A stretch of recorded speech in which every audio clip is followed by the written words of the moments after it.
Dengan ini saya memohon kebesaran hati Bapak Prabowo Subianto, Bapak Gibran, Bapak Sugiono.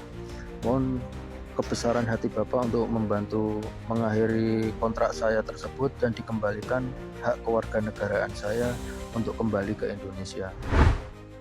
Dulu ia pergi diam-diam mengenakan seragam militer Rusia, berperang di garis depan Ukraina. Kini ia menangis memohon ingin pulang ke Indonesia. Namanya Satria Arta Kumbara, ex-marinir TNI AL yang sempat viral karena menjadi tentara bayaran Rusia. Keputusannya membuat geger publik, tapi yang lebih mengejutkan adalah permintaan terbaru dari pria ini. Lewat video yang diunggah di TikTok, Satria meminta bantuan kepada Presiden Prabowo, Wakil Presiden Gibran, bahkan Menteri Luar Negeri Sugiono. Ia memohon agar bisa pulang ke tanah air dan kembali menjadi warga negara Indonesia. Tapi, benarkah ia tak tahu resikonya? Dan bagaimana reaksi pemerintah Indonesia terhadap permintaan ini? Apakah pintu akan dibuka atau justru ditutup rapat-rapat? Inilah kisah lengkap di balik tangisan mantan prajurit Indonesia di tengah perang Rusia-Ukraina. Lengkap dengan reaksi TNI, Kemenlu, DPR, dan suara publik yang terbelah.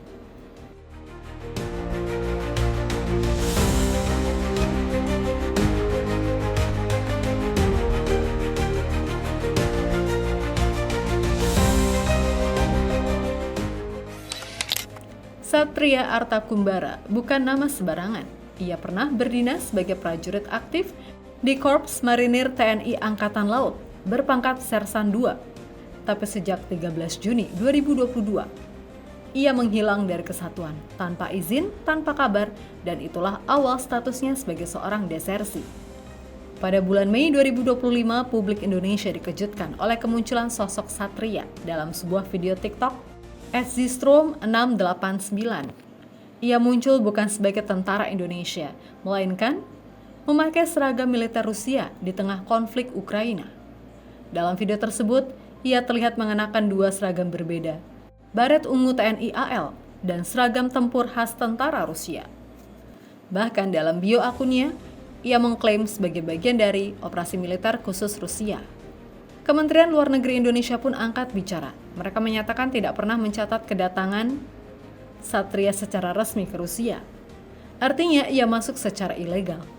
Dan yang lebih serius lagi, ia menandatangani kontrak dengan Kementerian Pertahanan Rusia. TNI AL pun langsung mengambil sikap tegas melalui sidang in absentia pada 6 April 2023. Satria Arta Kumbara dijatuhi hukuman 1 tahun penjara dan dipecat dari TNI. Keputusan itu bersifat tetap dan tidak dapat diganggu-gugat. Satria dinyatakan melakukan desersi dalam waktu damai. Itu artinya ia meninggalkan dinas tanpa izin dan tidak pernah kembali, sebuah pelanggaran berat dalam hukum militer Indonesia.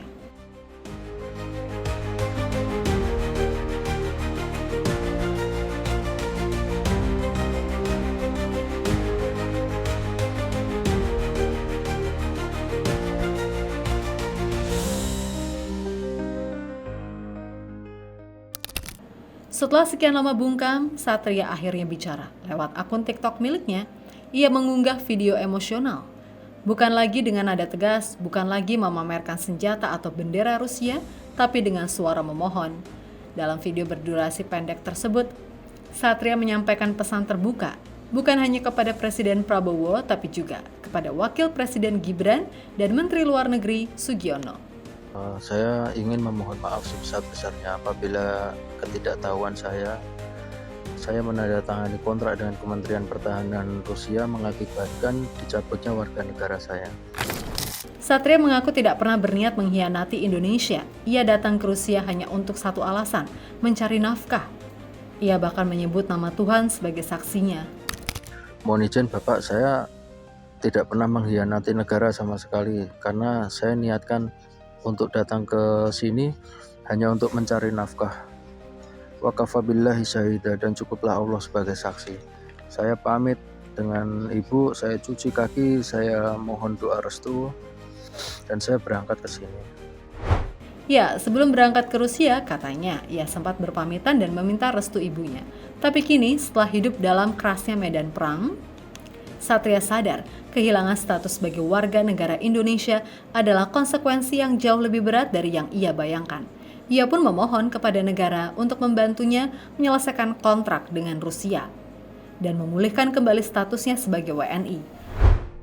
Bahkan Satria meminta netizen untuk menyebarkan videonya ke admin Partai Gerindra agar bisa sampai ke Presiden Prabowo. Dalam unggahan lainnya, ia membalas pesan ulang tahun dari sang anak di Indonesia. Satria mengaku rindu dan mengatakan dirinya masih berada di garis depan Ukraina.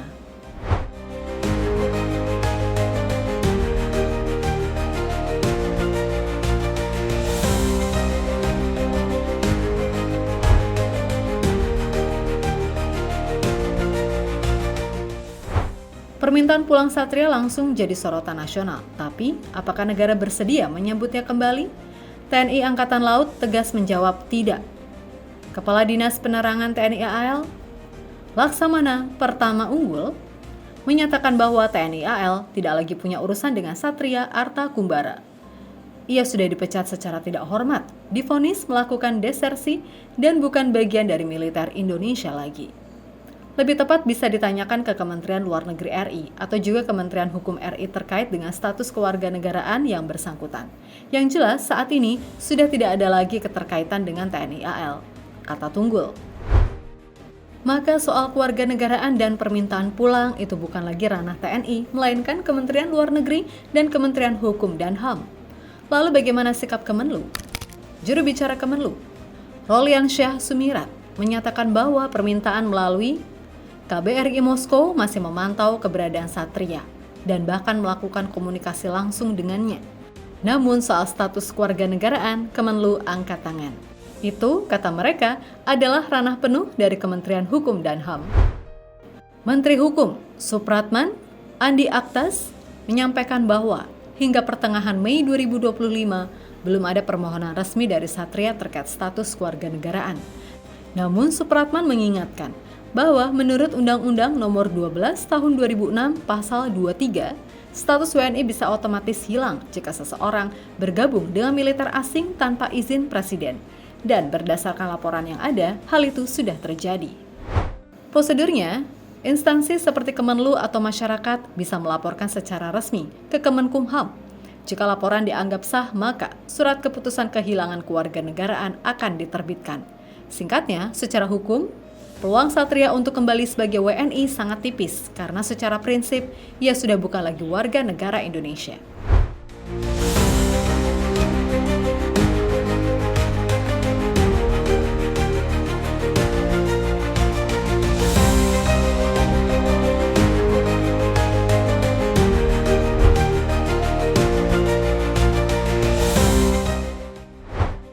Permintaan Satria untuk kembali ke tanah air memang menyentuh, tapi negara tidak bisa bertindak hanya karena kasihan.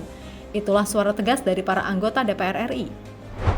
Majen TNI Purnawirawan TB Hasanuddin dari fraksi PDIP menegaskan, jika Satria sudah kehilangan status WNI karena gabung tentara asing tanpa izin, maka pemerintah tidak punya kewajiban hukum untuk melindunginya.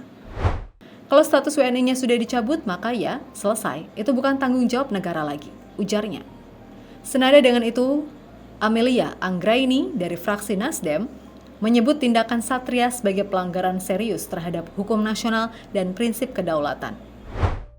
Ia mengingatkan Undang-Undang Kewarganegaraan sudah jelas menyatakan bahwa WNI yang dengan sadar bergabung ke militer asing bisa kehilangan status kewarganegaraan secara otomatis. Menurut Amelia, proses untuk mendapatkan kembali status WNI bukan cuma sulit, tapi harus melalui prosedur hukum yang ketat dengan pertimbangan aspek keamanan nasional dan kepentingan negara. Ia juga menekankan kasus ini harus jadi pelajaran penting bagi semua warga negara, terutama prajurit aktif dan pensiunan militer. Jangan pernah tergiur iming-iming tentara bayaran tanpa tahu resiko hukum dan moral yang mengintai. Negara tidak boleh mengabaikan ketentuan hukum hanya karena alasan kasihan, sebab hal tersebut dapat merusak wibawa hukum dan merugikan kepentingan nasional, tegas Amelia.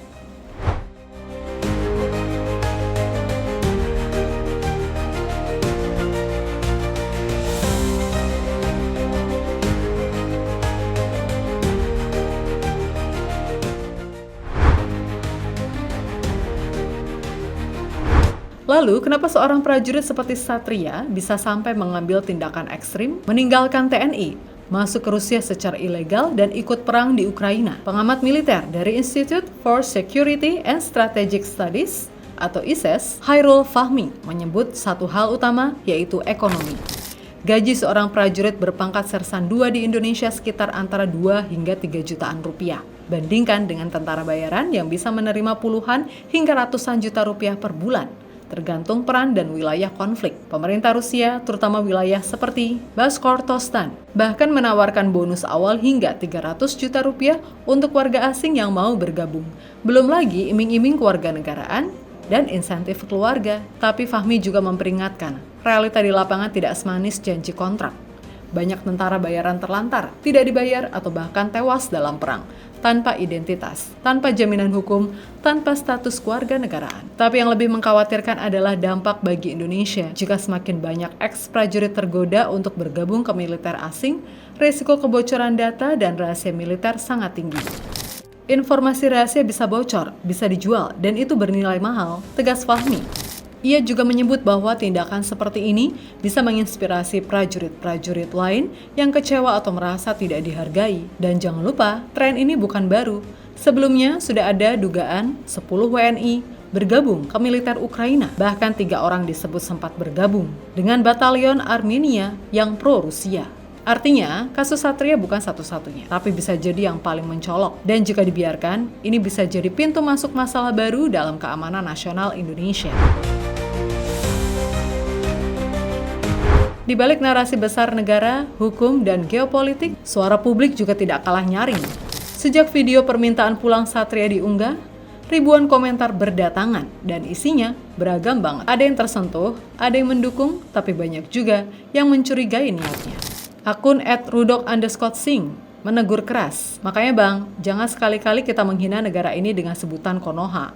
Bagaimanapun kita warga Indonesia, berbangsa, berbahasa, dan bertanah air Indonesia. Sementara itu, akun Rudy Hazen punya pandangan berbeda. Ia bilang, ilmunya sangat berguna bagi TNI. Dia sudah melalui peperangan modern, harusnya TNI mau menerima dia kembali. Tetapi netizen lain justru mengingatkan bahaya. Kerjasama dengan komunis itu nggak main-main bang. Bisa aja kalau keluar dari kontrak jadi umpan, hati-hati. Tulis akun bernama Cadem. Akun @bresco.gores malah mencurigai adanya misi tersembunyi di balik tangisan Satria. Jangan terkecoh guys, bisa aja orang kayak gini ada misinya. Namun ada pula yang melihat sisi positif dari pengalaman Satria. Kalau balik ke Indonesia, dia cocok jadi pelatih TNI. Bukan berarti pelatih sekarang nggak bagus, tapi pengalaman nyata juga penting. Komentar akun bernama Jalasman. Dari nasionalis yang marah, militer romantis yang kagum, hingga netizen skeptis yang curiga. Semua bersuara. Dan inilah potret dilema publik antara rasa kemanusiaan dan kehati-hatian terhadap keamanan.